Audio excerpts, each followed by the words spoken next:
Now it is. This is how we put an X-brace together. There's the fixture.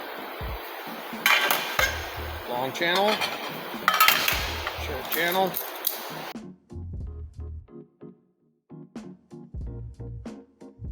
Center that up.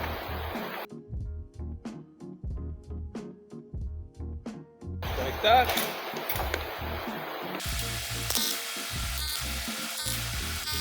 Okay, to speed things up here, we weld across here, down here, 4 spots, take it out, flip it over, weld the seam across the bottom, clean everything up, take the high spots off, all today and it's done. Thank you very much.